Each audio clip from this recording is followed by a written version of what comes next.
જય Shri Krishna, સુપ્રભાત. Fitness and રિકવરીના 8મા દિવસની શરૂઆત પાણી પીને. પોતે જાગ્યા પછી સ્કિનને પણ જગાડી દીધી છે. ગઈકાલે મોડો દિવસ પત્યો તો આજે મોડો શરૂ થયો છે.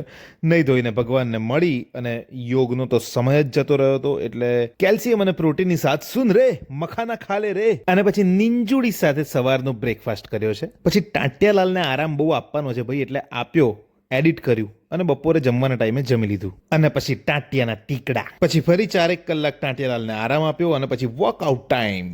વોર્મઅપ એટલે એક જ જગ્યા પર આગ લગાવી દઉં એટલું વોર્મઅપ કર્યું. ટૂંકમાં પરસેવો નીકળ્યો ત્યાં સુધી વોર્મઅપ કર્યું આજે તો બરાબર.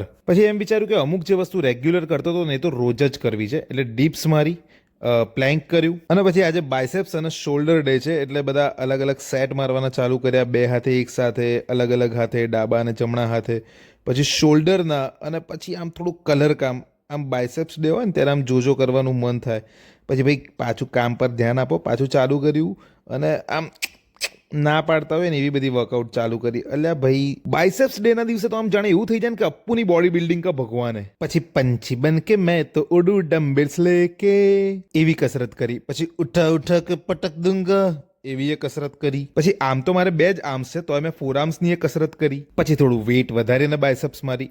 લોકોને ડમ્બેલ હાથમાં આવે એટલે જેમ બાયસેપ્સ મરાઈ જ જાય, મારે એવું છે કે મારે ટ્રાઇસેપ્સ મરાઈ જાય. અને પછી નતું ફાવતું તોય થોડી બેક પણ મારી જ લીધી. અને ફ્રેશ થઈને જમવાના ટાઈમે આજે પરમ સુખ માણ્યું, એટલે કે વઘારેલી ખીચડી અને છાશ. અને પછી આજે રાત્રે રેડી થઈને આપણે નીકળી પડ્યા. ટાંટિયાલાલને ગાડીમાં મૂક્યા અને પહોંચી ગયા સ્ટુડિયો પર. હજુ એપિસોડ લોડ થતા હતા ત્યાં સુધીમાં આપણે લઈ લીધા ટાંટિયાના ટીકડા.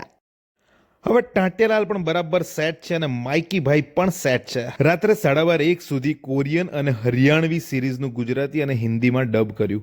રાત્રે ઘરે આવીને દૂધ પીધું, સ્કિન કેર કરી. શુભ રાત્રિ અને જય શ્રી કૃષ્ણ.